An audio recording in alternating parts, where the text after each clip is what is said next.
नमस्कार दोस्तों, welcome to world affairs. मैं हूं प्रशांत धवन। नाउ हाल ही में आपने ऐसे आर्टिकल्स पढ़े होंगे। फॉर एग्जांपल ये एक आर्टिकल है बाय एनडीटीवी कि क्या हिंदू टेंपल है under Varanasi Gyanvapi mask.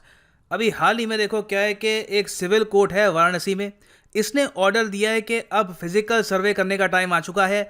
Physical सर्वे करिए इस मॉस्क का और चेक करिए कि क्या जेन्युइनली यहाँ पर मॉस्क के नीचे क्या यहाँ पर एक टेंपल था, और अगर एक टेंपल था तो किस गॉड का टेंपल था। ये सारी जानकारी आर्कियोलॉजिकल सर्वे ऑफ इंडिया निकालेगा आने वाले कुछ समय में, और जो ये जानकारी निकलेगी ये होगी कंप्लीटली सीक्रेट। कोई मीडिया आउटलेट किसी को ये जानकारी नहीं दी जाएगी, और जो भी खर्चा है यहाँ पर इस फिजिकल सर्वे का ये उठाएगी उत्तर प्रदेश सरकार। ना यहाँ पे आपका क्वेश्चन हो सकता है कि वेट, सो जो बेसिक प्रेमिस है इस पूरे कंट्रोवर्सी का, ये काफ़ी हद तक राम जन्मभूमि जैसा है कि जैसे अयोध्या में राम जन्मभूमि केस था, कोर्ट ने पहले यहाँ पर जांच पड़ताल करने के ऑर्डर्स दिए, फिर उसके बाद जो केस है वो आगे बढ़ा। तो काफ़ी हद तक सेम स्टोरी यहाँ पे है। देखिए यहाँ पर भी जो ज़मीन है ज्ञानवापी मस्जिद की, ज्ञानवापी मस्जिद आपको मिलेगी वाराणसी में। इस ज़मीन को लेकर काफ़ी विवाद है। हिंदूज क्लेम करते हैं कि ये ज़मीन बिलोंग करती है उनको, मुस्लिम्स क्लेम करती है कि ये ज़मीन बिलोंग करती है उनको। ना यहाँ पे आप देख पाएंगे, ये मैं जूम इन कर रहा हूँ टुवर्ड्स ज्ञानवापी मस्जिद, ठीक है। ये आपको मिलेगा इन वाराणसी, और यहाँ पे आप देखो ये जो लोकेशन है ये बहुत कंट्रोवर्शियल है। हिंदूज यहाँ पर ये कहते हैं कि इस लोकेशन पर एक 2000 साल से भी पुराना मंदिर था।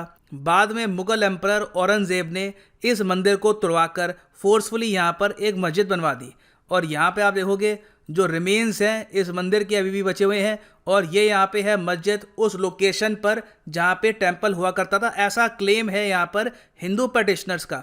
और इसके रिस्पांस पे अंजुमन इंतज़ामिया मस्जिद, जो बेसिकली मैनेजमेंट कमेटी है ज्ञानवापी मॉस्क की, इन्होंने यहाँ पर यह कहा है कि नहीं, ये जो वर्जन है ठीक नहीं है। इनके हिसाब से हमेशा से यहाँ पर मस्जिद ही थी, और ये लोग यहाँ पर ये क्लेम करते हैं कि ये मस्जिद बनेगी, इसके ऑर्डर दिए थे अकबर ने। उसके बाद जो उनके सक्सेसर थे उनके अंडर इस पर काम होता रहा, और इवेंचुअली ये मस्जिद बन गई। इन्होंने यहाँ पर यह भी क्लेम किया कि इनके पास रेवेन्यू रिसीप्ट्स हैं कि किस तरीके से ये कंस्ट्रक्शन हुआ यहाँ पे, और क्या इतिहास है इस मस्जिद का।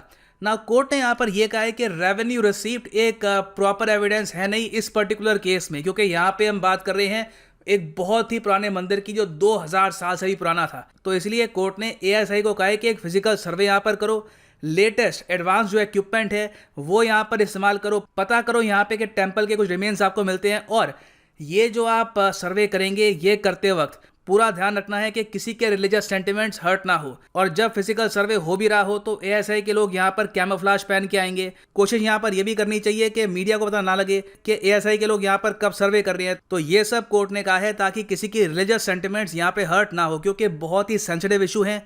मुस्लिम्स और हिंदूज दोनों बहुत ही स्ट्रांगली फील करते हैं इस पर्टिकुलर लोकेशन के बारे में। अब यहाँ पे आप ये भी पूछ सकते हैं कि कौन सा मंदिर था यहाँ पे। देखिए बताया जाता है कि यहाँ पे था काशी विश्वनाथ मंदिर, the original, the old Kashi Vishwanath मंदिर। आज भी काशी विश्वनाथ मंदिर यहाँ पर है, मगर ये 2000 साल पुराना नहीं है। जो पटिशनर्स हैं यहाँ पर इस केस में, उन्होंने यहाँ पर यह कहा है कि जो ओरिजिनल यहाँ पर मंदिर था the old Kashi Vishwanath temple, ये 2050 साल पुराना है, और इसको बनाया था महाराजा विक्रमादित्य ने। अब एक बार जरा ये केस है इससे अलग बात करते हैं। यहाँ पे आप एक क्वेश्चन पुट अप कर सकते हैं कि वेट, काशी विश्वनाथ मंदिर तो अभी भी है वाराणसी में, ये मंदिर एग्जिस्ट करता है। हो सकता है कि काफ़ी बार आपने इस पर वीडियो भी देखी हो, ऑन यूट्यूब इमेजेस देखी हो। देखिए जो अभी मंदिर यहाँ पर है ये है न्यू काशी विश्वनाथ मंदिर। ये बनाया गया था बाय अहिल्याबाई होलकर इन 1780। ये समझाता हूँ यहाँ पर क्या हुआ था। जब से ओरिजिनल टेम्पल डिमोलिश किया गया, जो हिंदू किंग्स थे आसपास के, ना सिर्फ हिंदू किंग्स, इवन जो सिख रूलर्स थे पंजाब के, उनकी एक मनोकामना थी यहाँ पर कि वापस एक यहाँ पे टेंपल बनाया जाए। और हिस्ट्री बुक्स हमको ये बताती है कि 1742 में मल्हार राव होलकर, जो एक मराठा रूलर थे, इन्होंने पूरी कोशिश करी कि वापस रिकंस्ट्रक्ट करे ये विश्वनाथ टेंपल को, मगर ये कर नहीं पाए क्योंकि उस वक्त जो नवाब थे लखनऊ के, ये बीच में आ गए और इन्होंने ये कहा कि ये कंट्रोल करते हैं इस पूरी टेरिटरी को। मगर बाद में फिर 1780 में इनकी जो डॉटर इन लॉ थी अहिल्याबाई होलकर, इन्होंने ये टेंपल बनवाया इस मस्जिद के एडजेसेंट, इसके पास में। तो जो ओरिजिनल लोकेशन थी टेंपल की, वहां पे कोई टेंपल है नहीं। जो अभी के लिए टेंपल बना हुआ है वो थोड़ा सा इससे डिस्टेंस पे है। और जो कंस्ट्रक्शन थी नए काशी विश्वनाथ मंदिर की, ये भी अपने आप पे लेजेंडरी है। बताया जाता है कि 1835 में महाराजा रंजीत सिंह ऑफ पंजाब इन्होंने 1 टन सोना मतलब कि 1000 केजी ऑफ गोल्ड ये डोनेट किया इस टेंपल की कंस्ट्रक्शन के लिए, और कहा कि जो डोम है इस टेंपल का ये होना चाहिए गोल्ड का। और उसके बाद 1841 में Raghuji Bhonsle the third of Nagpur इन्होंने डोनेट किया सिल्वर इस टेंपल के लिए। तो इंडिया के विभिन्न रीजन से आप सोच कर देखिए, गोल्ड आ रहा है यहाँ से पंजाब से, और सिल्वर यहाँ पे आ रहा है महाराष्ट्र से, और अहिल्याबाई होलकर ये खुद थी यहाँ पर इंदौर की, और फिर यहाँ पे सबने मिलकर यहाँ पे जो नया टेंपल है द न्यू काशी विश्वनाथ मंदिर इसमें अपना योगदान दिया। तो यहाँ पे आप समझ गए होंगे कि बेसिक्स यहाँ पर क्या है ना। अगला क्वेश्चन यहाँ पे आपका ये आएगा कि सपोज करिए कि एएसआई को कुछ एविडेंस यहाँ पे मिल जाता है कि कोई टेंपल यहाँ पे था, तो उसके बाद क्या यहाँ पे फिर से कोई टेंपल बन सकता है? देखिए इसकी पॉसिबिलिटी अभी के लिए काफी कम है, क्योंकि यहाँ पे इशू आ जाता है प्लेसेस ऑफ वर्शिप एक्ट 1991 का।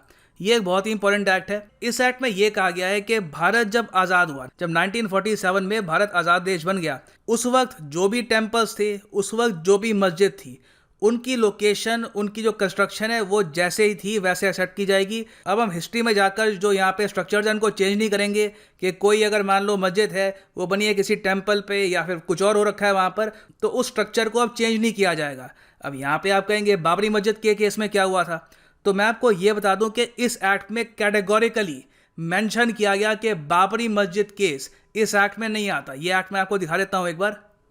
सो यहाँ पे आप देख पाओगे the places of worship special provisions act of 1991, साफ साफ लिखा है यहाँ पर, an act to prohibit conversion of any place of worship and to provide for the maintenance of the religious character of any place of worship as it existed on 15th day of August 1947। ये एक बहुत ही important act था। और interesting बात यहाँ पर यह देखिए कि बाबरी मस्जिद वाला जो केस है ये यहाँ पे इसको कहा गया कि इस पर ये अप्लाई नहीं होगा। यहाँ पे साफ साफ लिखा है कि ये एक्ट है ये अप्लाई नहीं करेगा राम जन्मभूमि केस पर।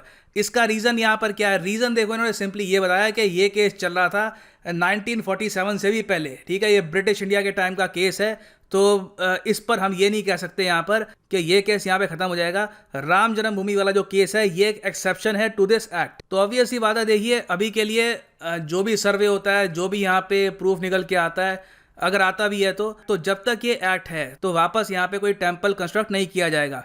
हालांकि मैं यहाँ पे एक बात ऐड कर दूं, ये अब बात की जा रही है कि क्यों ना जो ये एक्ट है इसमें अमेंडमेंट कर दे या फिर इस एक्ट को रिमूव किया जाए। और ये मेरी स्टेटमेंट नहीं है, ये कहा है इस वक्त member of parliament Subramanian Swami ji ने। यहाँ पे आप देख पाओगे स्वामी जी ने प्रधानमंत्री को एक चिट्ठी लिखी और ये कहा कि अमेंड करिए प्लेसेस ऑफ वर्शिप एक्ट को। अभी भी ये कोशिश कर रहे हैं through supreme court other means के यहाँ पर ये कुछ चेंजेस लेके आए, अभी तक इनको सफलता यहाँ पर नहीं मिली है। वेराज आप अगर बाकी जो बड़े लॉयर्स को देखो, फॉर एग्जांपल अभिषेक मनु सिंघवी, ये कांग्रेस पार्टी से भी बिलोंग करते हैं, इन्होंने यहाँ पर यह कहा है कि 1991 places of worship act specially includes Kashi and Mathura places of worship, और यहाँ पे इंक्वायरी करना गलत है। ये तो यहाँ पर ये कह रहे हैं कि मैं अमेज्ड हूँ कि कैसे वाराणसी के कोर्ट ने अलाउ कर दिया यहाँ पर कि एक फिजिकल सर्वे करवाया जाएगा। तो इसलिए ये एक बहुत ही कॉन्ट्रोवर्शियल टॉपिक है। वेरियस पॉलिटिकल पार्टीज इस वक्त दबाव डाल रही है करंट गवर्नमेंट पे कि आप रीअफर्म करिए अपना support to places of worship act 1991 और एश्योरेंस दीजिए कि कभी भी इस एक्ट को आप छेड़ोगे नहीं। और फाइनली यहाँ पे मैं ये भी ऐड करना चाहूँगा कि सैयद यासीन जो जनरल सेक्रेटरी हैं ऑफ अंजुमन इंतजामिया मस्जिद, जो बॉडी है जो आज के समय केयर टेकर है ऑफ ज्ञानवापी मॉस्क, इन्होंने यहाँ पर यह कहा है कि देखिए ये काफ़ी नर्वस फील कर रही हैं और इनके हिसाब से हाल ही में जो काशी कॉरिडोर डिक्लेयर किया गया था, आपको पता होगा काशी कॉरिडोर हाल ही में कहा था कि बनाया जाएगा। इसमें उन्होंने ये कहा है कि गंगा नदी के पास जो ये यहाँ पे ज्ञानवापी मॉस्क है और जो काशी विश्वनाथ मंदिर है, ये दोनों आपको मिलेंगे गंगा किनारे। मैंने आपको भी मैप पर दिखाया ना, जो नदी वाली थी, it was the Ganga river. तो काशी विश्वनाथ कॉरिडोर ये कहता है कि लोग बहुत ही आसानी से घाट से लेकर यहाँ पे ट्रैवल कर पाएँ, ऐसा ये इंतज़ाम करेंगे। इसके लिए 166 बिल्डिंग जो हैं ये कर दिया आइडेंटिफाई, इनको रिमूव भी किया जाएगा। तो जो ये जनरल सेक्रेटरी है यहाँ पे, इन्होंने यहाँ पर ये क्लेम कर दिया है कि इनके हिसाब से जो 1992 में हुआ था बाबरी मॉस्क डेमोलिशन के आसपास सेम सीक्वेंस ऑफ इवेंट्स यहाँ पे हो रहे हैं, और जो ये कॉरिडोर है इसका भी लिंक है यहाँ पे इस मंदिर से। तो ये लोग अभी काफ़ी नर्वस फील कर रहे हैं और ये इन्होंने यहाँ पर ये कहा है कि ये चाहते हैं assurance from the government of India कि जो यहाँ पर ये एक्ट है प्लेसेस ऑफ वर्शिप एक्ट 1991, इसमें कोई चेंजेस नहीं आएंगे। तो अभी के लिए मैंने जो ये पूरा टॉपिक है काफ़ी न्यूट्रल पर्सपेक्टिव से आपको बता दिया है, and everything is probably crystal clear now. कोई डेवलपमेंट होती है इसको लेकर तो मैं बाद में अपडेटेड वीडियो लेके आ जाऊंगा। ये है अंत इस वीडियो का। Thank you for listening and as always God bless you all.